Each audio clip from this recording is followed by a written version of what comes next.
can connect directly to Advent.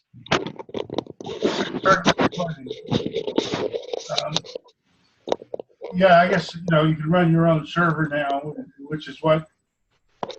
But maybe not to run. He had an HTTP. He demoed in the. He showed us in the Node Runner session where he ran his DAPI app on the sandbox. How the client part of it made HTTP request to the server part, which did the actual GRC exactly. Action. So, but I was thinking that you don't run your own node. You just have like a tunnel to our node that you want to connect. This would be just like some kind of protocol converter, right, from HTTP to gRPC. But you will on HTTP you will choose on which gRPC you want to connect. For example, call deploy. So you will still connect to the same network, right? This is not so proposed, but it could so propose if you have some other endpoints to say, for example, we can give tokens in some way to the users who can propose on the testnet, for example. So you can register your account or whatever, right? And you will be given access to propose on the test. So in that case, we can have like a good control who can propose and who not. It will not be public, right? So yeah, on the sandbox we can all validate, so we can all propose. Yeah. But this is more complicated for DApp developers to start with this kind of configuration. It would be much easier that you only have to worry about HTTP API, not anything else. Or we can of course GraphQL API and just say, okay, if you know how to work with GraphQL, you can connect to Advent. You don't have to work with gRPC or anything else. Yeah, I'm not clear how that's different from what Lamunet was doing. Oh, it's completely the same, but you don't call gRPC on some specific gRPC. This gRPC address will be also part of the HTTP API.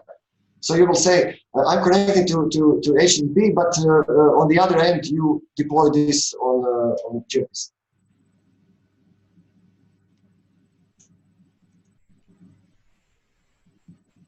But I'm thinking that we can, in this way, we can make more stable HTTP API, because we can detect what is there on the other end, and we can convert the data if there is some small changes.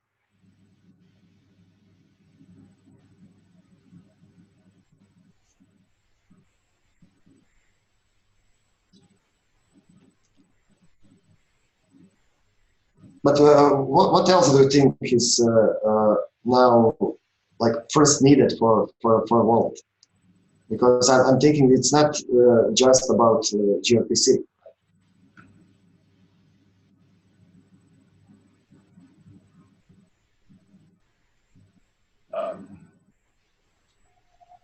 Jim, are you trying to integrate Robash into a wallet?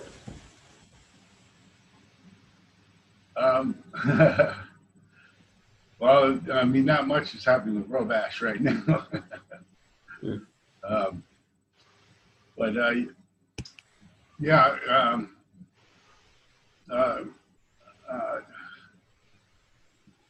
I think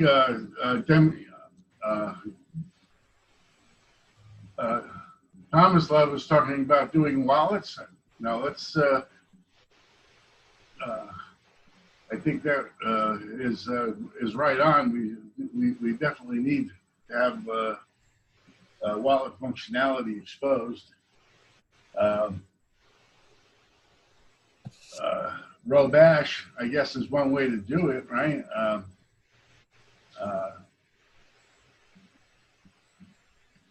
I mean, one doesn't exclude the other, right? Yeah. Because we can see what is the common part, so we can extract this and also the same for robot, right? It's a very similar thing. We can make some kind of a server a template that you can use to easily connect to our. So you're talking about coming up with a command line wallet that robot could automate for us. Yeah, in a sense, this call to gRPC is always the same. If we are running this as Node.js or JavaScript, right? This part we can like abstract or. Mm-hmm. Sorry, I'm a little late to the discussion, but is gRPC what's going over that? What are you communicating with the R nodes exactly? Like, are you sending Rholang commands? So to make a deploy or the first thing is to make a deploy or the call if listen for the name to see if some data are changed. Okay, that's cool. So in a sense, deploy is writing to the global state, and listening for the name is just reading from the global state. Mm. And the global state is a blockchain. Yeah. Okay. So I'm thinking that maybe we can simplify just to think about it in these simple terms. You know, if you present API in this way, you know, you are writing the state and then reading the state, and for writing you need this data, for reading you need this data, and you know, because on the I think that on the first look maybe it's not obvious to anyone to anyone that what does it mean to have a deploy or listening or what does it mean to do this operation. So. Yeah, definitely.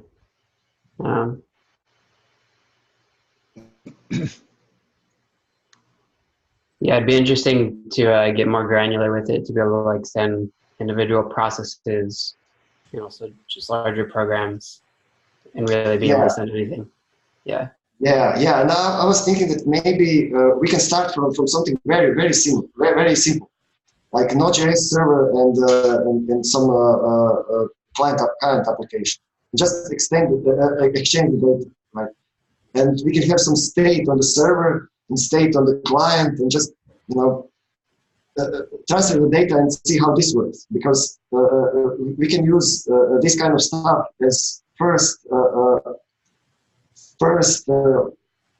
template for a wallet or for any other application. I think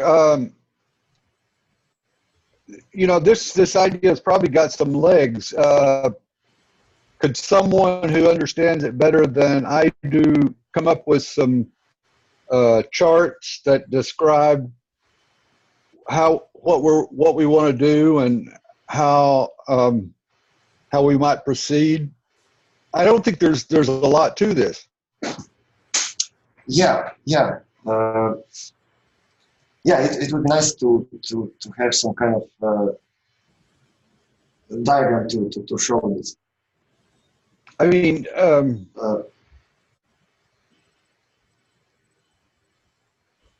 I could get myself in this mental model of what we're trying to do, but I can get there a lot quicker if I have some diagrams to build my my worldview with. Yeah. You're right. So I was thinking more like examples directly in the code, but we can make some diagrams before that. Yeah, and relate this directly to the code. Because the code can be very, very simple for this kind of stuff. Yes. One part on the server, one part on the client, and this is not completely clear when you look something like Arch status, right? This is very, very, very nice example, but it's not obvious if you are not familiar with Node.js and everything. It's not obvious what is on the server side, what is on the client side, and how this is connected. And usually this is like a mix with all this stuff that you must know how the web server in Node.js is working, which is not good, right? It would be much better that this is like a stuff just on the edge, right? And the code is just the code, just the simple JavaScript, right? Because the communication is just about the simple structures. But usually it's mixed with endpoints, how they are expressed in for example, web framework in Node.js. So when you look this kind of way, it's not easy to see what is the data that you are sending and what is the part that is just about defining endpoint. Yeah, totally. Yeah. What's like the standard way today to deploy a contract onto the Archain? So you can use gRPC and you can use standard I/O. Okay. Do they have like a good way of interfacing through the gRPC already? So gRPC is something that you can generate for different languages. Mm-hmm. You have bindings and you just generate all the types. But when you generate all these types, it's not very clean, right? You have many nestings, and so when you load these types in JSON, you must have some kind of processing that you just extract all this useful information, not something just about the types definition. And this is exactly what Archain API is doing. They were just generating JSON code, not types, JSON code to communicate with gRPC from the type schema defined in our Archain repository. And this is just a wrapper to convert these types to something that is very nice in JSON. Gotcha. Okay. And that's the whole thing. So, and I think that we can also in this part we can simplify this generation of correct types from the schema, from this original schema. Right? We can maybe generate this automatically. When each new version is coming out, if some changes on the types are created, we can just convert it, automatically. So. Well, I'm still, in the phase of learning Rholang itself, and that's actually what I've been working on this week. Is trying to implement like a basic version of it in Rust. Oh, I seen something. Yeah. Sorry. I seen something. Oh, yeah. The last session, yeah. Nice. Yeah. I was wondering if I could like just show you really quick just what I have, just to get your feedback. I don't know if I'm implementing it the right way or not. Yeah, sure. I'd be interested. Okay, cool. Let me share my screen. I would like to know more about Rust. So. Yeah. Do this something together. Okay. Y'all can see this? Yes. Cool. So, let's see. I was working on the parsing yesterday, and I realized that the par term is left recursive. So that I'm kind of avoiding for now, but. Yeah, usually you have like a existing function to define such a grammar. So you don't have to deal with all of this stuff by yourself. And sorry. Sorry, what do you mean by that? And in Haskell, there is a parsing combinator just for this purpose. It's called chain. When you say, you know, I have this type of grammar for example, like a plus or minus. You know, it's index. So you just define. Okay, I have this parser, and it's separated with this other parser, and that's it. Oh, that's awesome. I bet the parser I'm using, which is nom for Rust, has it something like that. Yeah, I haven't really dealt with LR parsers before, so this is kind of a yeah. I was reading about this parser. It's look very cool. Yeah, it's definitely supposed to, you know, have all the good features parser combinator library should.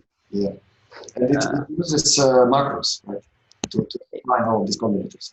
It has until the latest 5.0 version, when it switched a lot of the macros over to just normal functions because they realized they didn't really need the macros. It was kind of just syntactic sugar, and you get a lot better compile errors when you use, you know, the native language rather than building like a DSL on top of it. Nice. Yeah. I'll look through here, but that definitely sounds right. So what did you say it was called in Haskell? Is just the chain? Chain, yeah. Okay, well, I'll look for that another time. So fundamentally there's just an enum type, which is like the sum type or union type. So we have a par term, a receive term, send and nil. And box is a way to represent a pointer in Rust. So, you know, this is how you deal with recursive types. So a par variant has two terms, you know, the left and right. And then send and receive are variants that can basically just spin wrappers around these two structs up here. So there's the send process and receive process. And the reason I separated these out is because in the tuple space, it's defined to be a hash map of sends and receives. And when I want to add something to the sends tuple space, there's a function for that. And I want to be able to not just take in a term, but specifically a send process. Yeah. And Rust doesn't have a way to use variants as types. So this is kind of the closest thing you can do is you can have variants, or you can have like record struct variants, sort of. So you can create a struct and then just wrap it in one of the variants of the enum. So that's what I did here, so that I can now use the receive process and send process in the functions and stuff like that. So I see this enum's definition as different constructors, right? Different constructors? Yeah, and this receive is constructor that accepts receive proc, right? Yeah, exactly. Yeah. Okay. And it's just a channel in the continuation. Yeah. Yeah. So, and yeah. Oh, and the continuation is a term. Okay. Yeah, exactly. Okay. Yeah. And the channel is a string. Yeah. Okay. So, again, the tuple space is just a hash map of sends and receives. So this is kind of the part I'm wondering if this is accurate or not. Maybe you can tell me how it's implemented in other places. But there's sends, or both of them is just a hash map of the channel name to a vector of potential processes on that channel, almost like they're queued up or something. But I know it's supposed to be non-deterministic how you evaluate that, or through pattern matching or something. But does this kind of make sense? Like this way of, it does? Yeah, and the vector is like a list, right? Yeah, exactly. Yeah. So the more correct semantics will be to be just a set or a multiset, right? When you put multiple elements. You just want to know how many times are repeated. Right? So you're saying instead of a list, it would be a set? Yeah, multi-set. Multi-set. More correctly. Because what's a multi-set? it's the same as a set, but you are counting the same elements. Oh, okay. So if you have like 2 cents, two cents are completely the same, right? You don't store it 2 times. You can just say, okay, I have 2 of these. Yeah. Okay. So I guess it can be efficient from like a space perspective. You can just say I have 2 of these instead of 1 of these, and then also there's no like implicit ordering in a multi-set. Yeah. Because you're only counting how many of this you have. Gotcha. So, yeah. Okay, that's cool. But for as a side note, for implementation, I noticed that you always need some kind of ordering, right? If you want to search to these structures, Yeah. I'm sure multi-set has an iterator in the back end.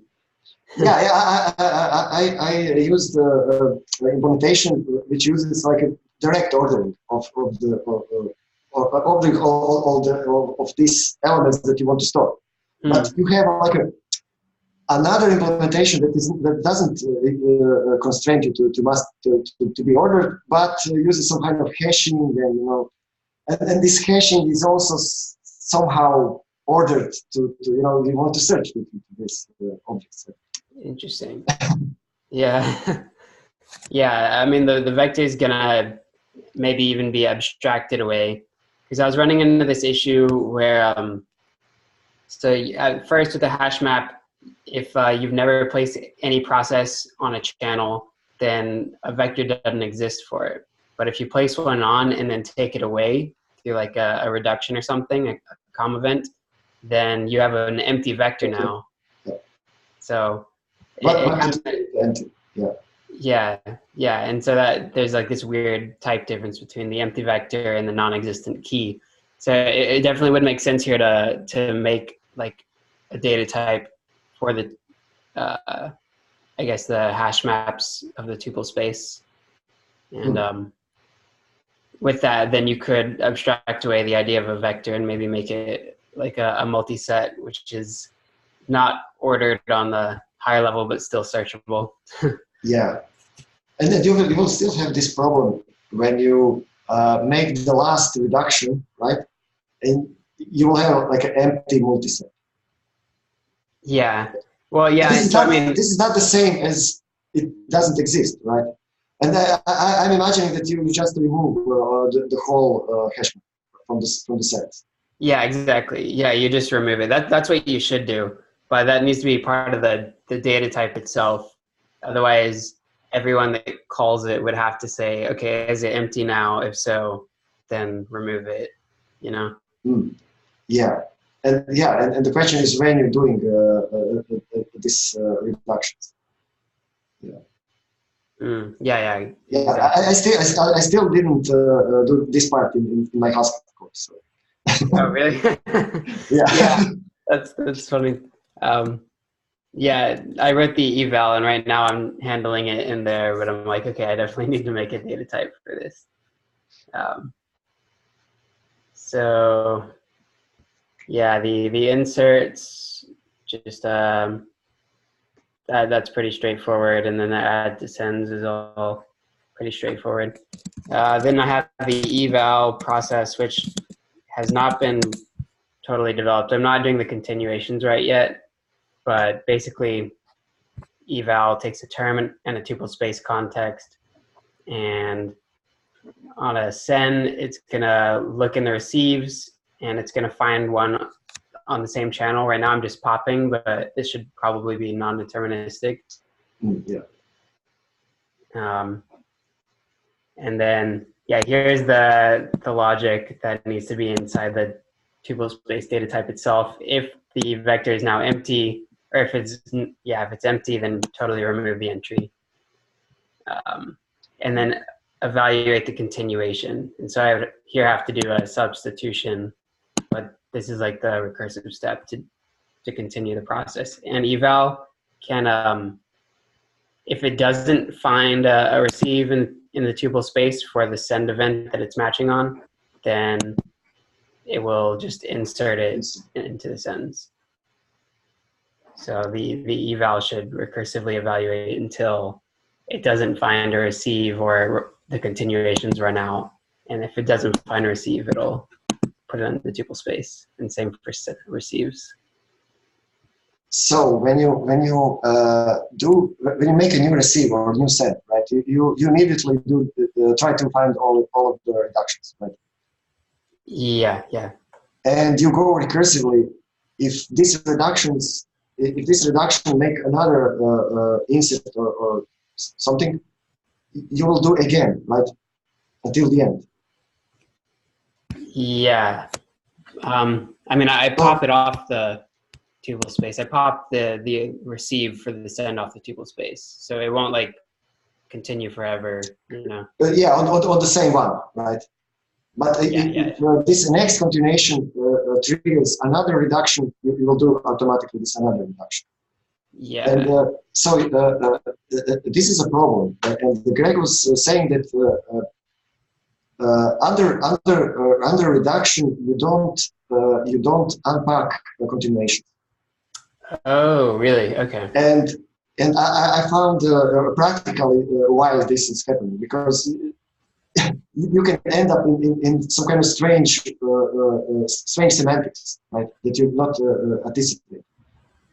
So I was playing in very similar sense in JavaScript, and I have the same problem.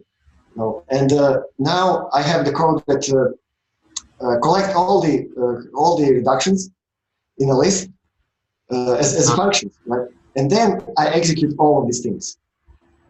After I collect everything, then I do like communication step or reductions.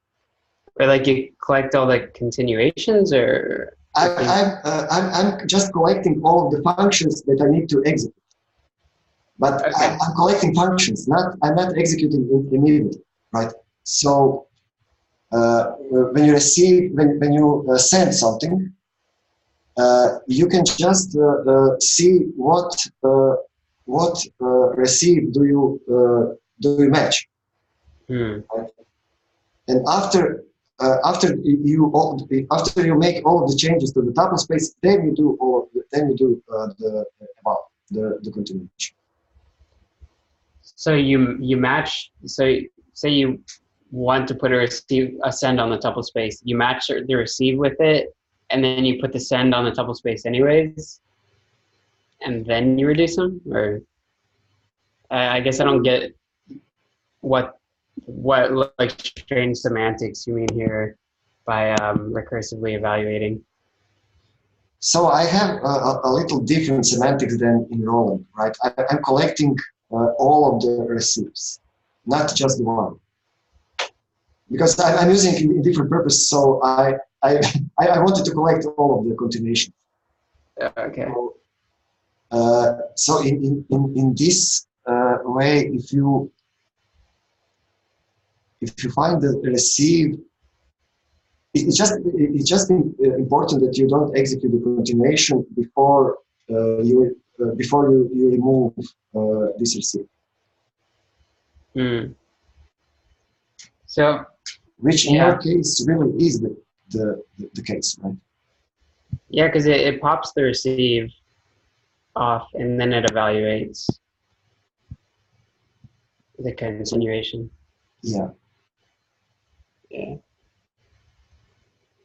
This should be okay, right? Because yeah, I mean, it definitely wouldn't lead to like any, double use of any process or like any kind of reentry attack or anything. Yeah. But so when you say that you're receiving all the or you're finding all the receives, do you mean all the receives on the channel or? Because I want to execute all of the continuations, not just one. Okay, all the continuations that would recursively come, or? No. All they are present now in the tuple space. Oh, interesting. Yeah. I don't want to recursively execute immediately. I want to do it in the next step, but not immediately. Okay, so you're looking for all receives on there, evaluating all their continuations, and then deciding which one you want to take, or I'm just collecting all of the receives and removing it from the tuple space, but not executing immediately after I remove it. mm, I'm collecting it, all this function in a list, and then I map it, I iterate all of this function that I have in the list and execute it one by one. gotcha. And why do you do it over all of them? I'm connecting this to UI, so now it seems like a more nicer way to just execute all of the receives that are waiting for the information.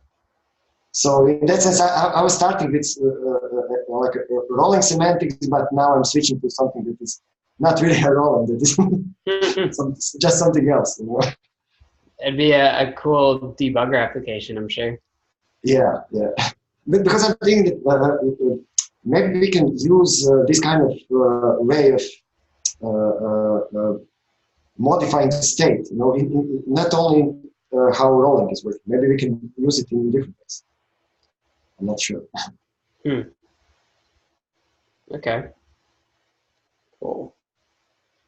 So this method should still work though for this case, just like normal Rholang semantics, as long as I take the process off the tuple space before I evaluate its continuation. Yeah. And you were saying that Greg says that you shouldn't evaluate the continuation in the same step, like those should be two different reductions.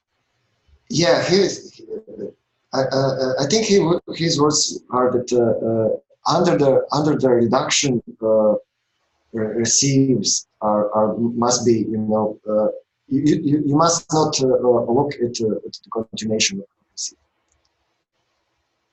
So I was you know struggling to understand what he was saying with this definition. So I think this is what it means. Okay. But not completely sure. Yeah, I'm just thinking about that now. I mean, it's possible like the evaluate, instead of recursively evaluating, it could return the continuation in this case, and then, you know, the caller could choose what to do with it. And that way you could more easily separate like one reduction from the next. Yeah. And there is also a thing that, you know, how you add things to the tuple space. If you say I'm sending something to the tuple space, how you will add another thing? Like so, this another thing you will add with the par, right? This is the only way you can add something else, because the par is the monolith, right? Who combine all of these terms. So in that sense, I'm looking at the par as something that evaluates things. You know, you can send whatever you want, you just add it to the tuple space. But when you say par, then you evaluate and see what I have, right?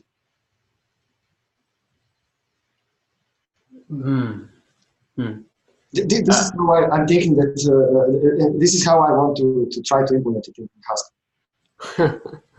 When you're paring something, you searching for matches. And when you send and receive something, you can only just insert to the tuple space. Okay, so I'm just thinking about like yeah, I guess that makes sense. There's really no follow-up to a send or receive unless you evaluate it like this. Like you don't have to evaluate it recursively, is what you're saying. You don't, when you put it up or receive, you could just put it up and not look for a matching send. And there might be matching sends in the tuple space now, but you don't have to evaluate that. Yeah. So only when you do a par would you have to evaluate? Yeah, because this is the semantics, right? Yeah. This is exactly the definition of reduction. right? When Greg was presenting reduction, he was saying, this is the par, and the par is the reduction. He didn't say in the sand you do a reduction. No, he was saying the par has reduction semantics, right? What are you going to do when you have something in par? Yeah, right, because par is the only case in which two things can interact. Yeah. So in that sense, when you put the sand first, you must somehow give it to the par to put it in tuple space. Wow. But is this like a can this be coded? Can this be coded exactly in this way? This is the question. Yeah, I mean, I'm still just wondering because, like, no, I guess that does make sense. I feel like I have to think about this more. Like, it's a very cool way of looking at it. What this means, right? That sand will not insert anything in the tuple space, right? You will just return the structure, and when you receive this structure inside the par, as these two structures, then you can say, okay, are there match between? No. Are they matching? I will put it in the tuple space. Do I have anything to reduce? Yes, I have. I will reduce, and then going to the next.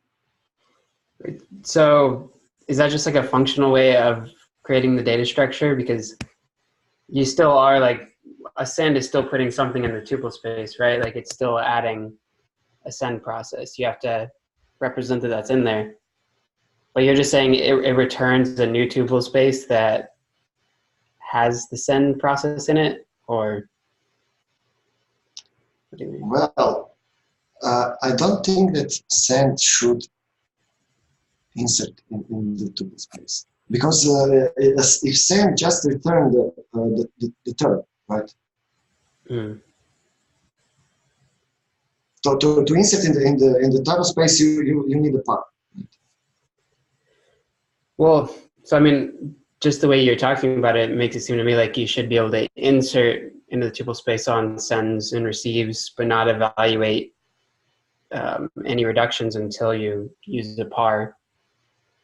So like there's really no way in the language to put up a send and a receive without a par, is what you're saying, right? Yeah, exactly. So you will end up in the par and the par and the par and the par. Yeah. So I mean, you could still insert, like if you have a program that does nothing but one send, then the tuple space at the end should be a send. Yeah, exactly.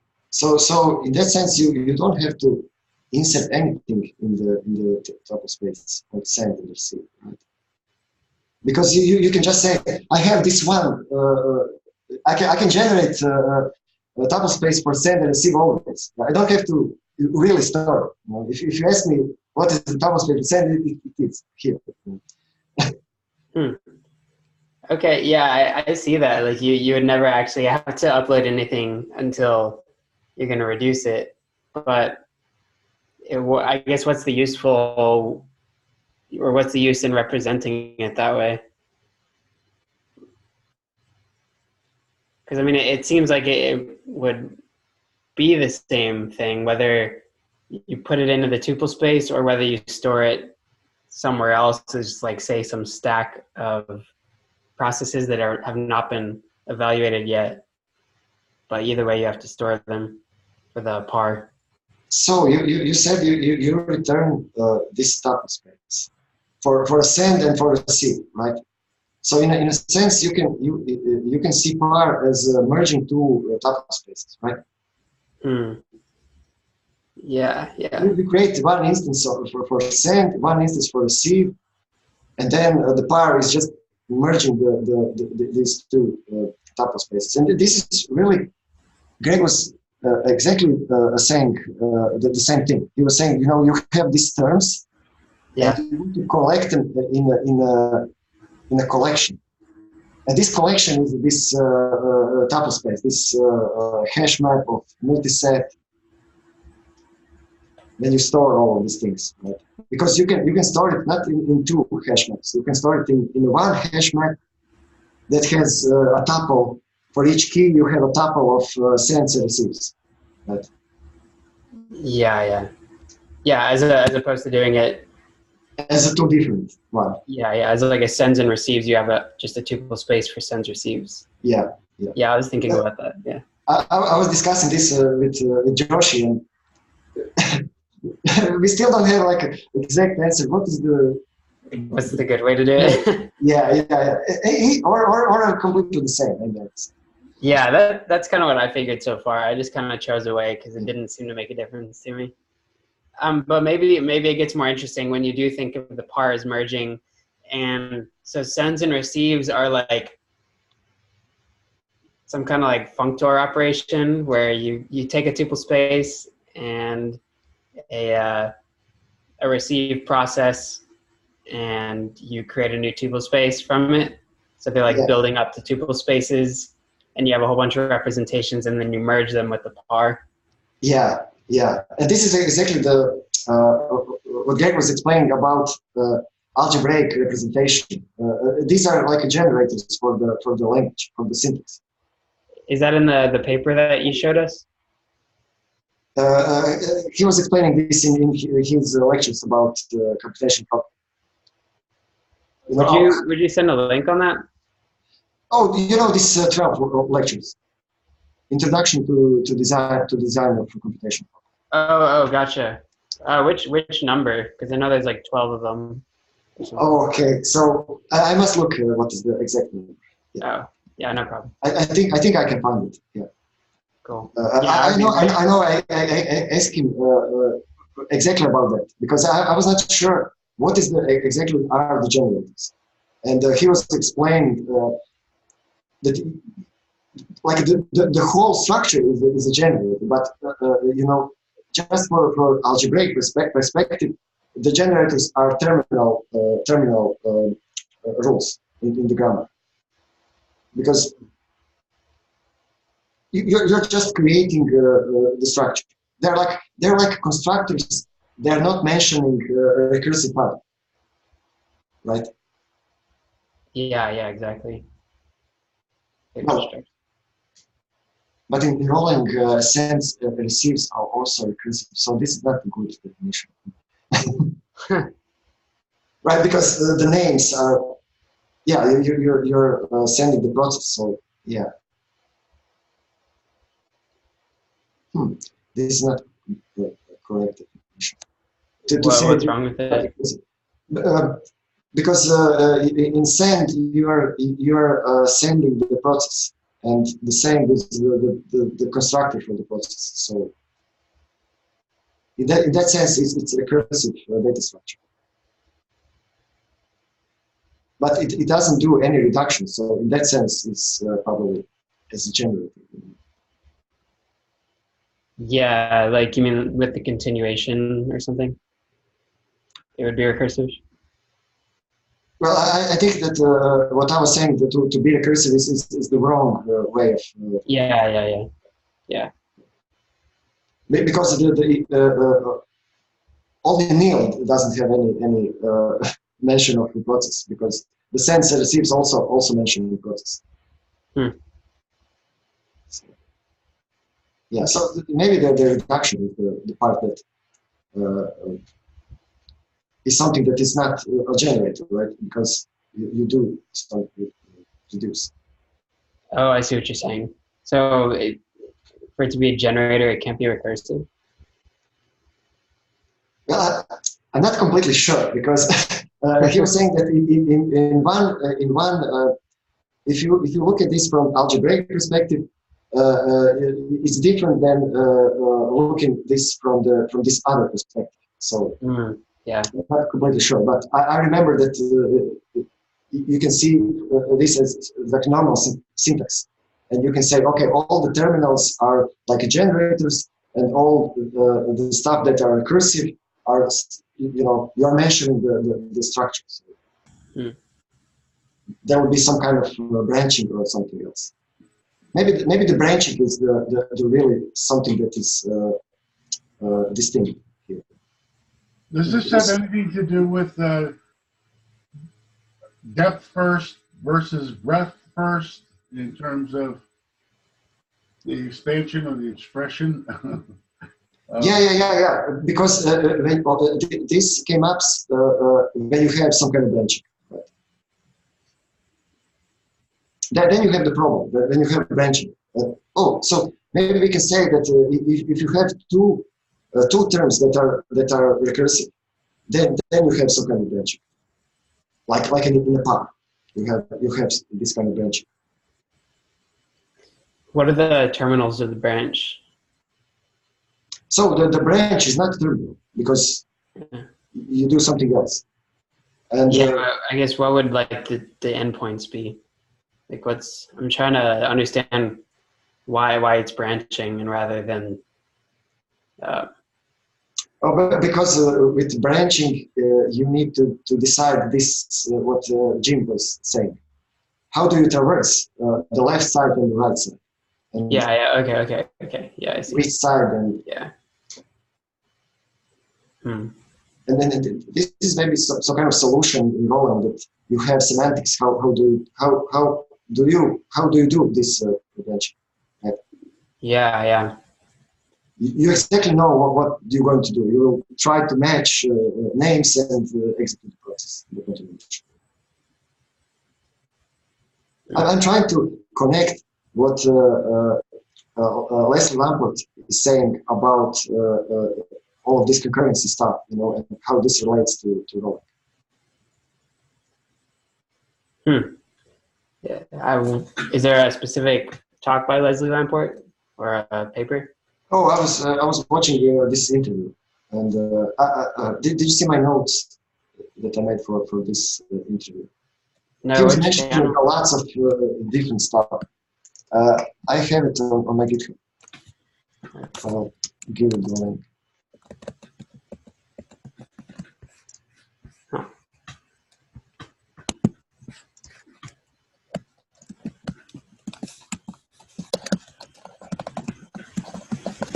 Yeah, that just kind of blew my mind a little bit about the par as a merging of data structures.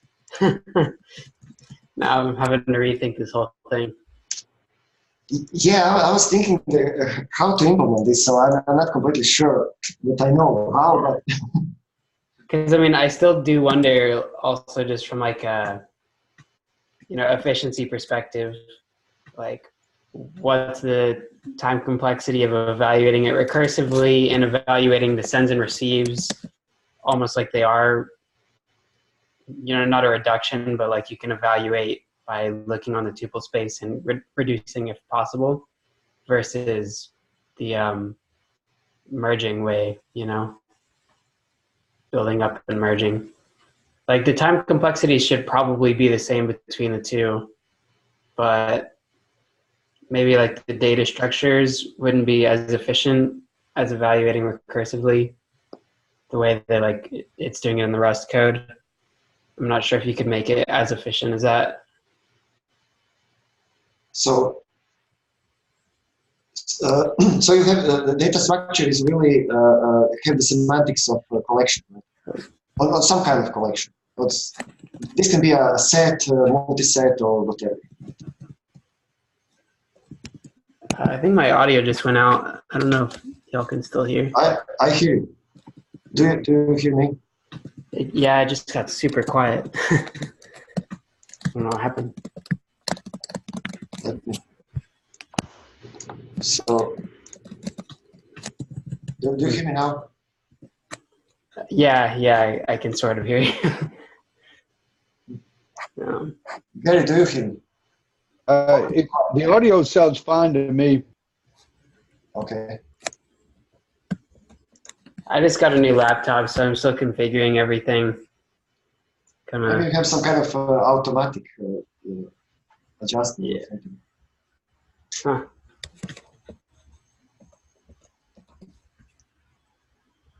Okay, well, I kind of got to head out anyways.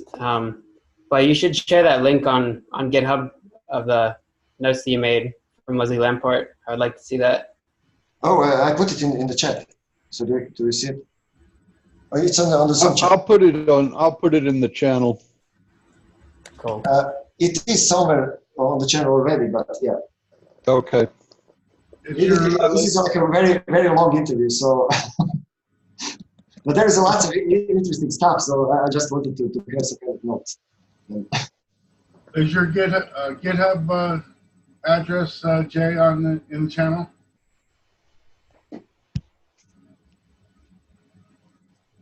Or your REST code, Jay? The code we looked at today. You have the address? Is the on the channel? Jay, do you hear us? I don't think. Sorry, I still can't hear you guys. I'm gonna head out, see if this fixes the issue. Okay.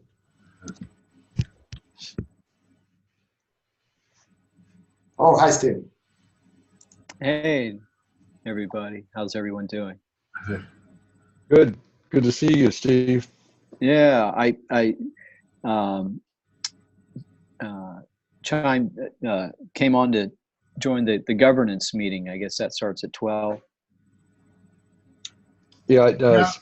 Yeah, I'm going to stop the recording for the previous meeting.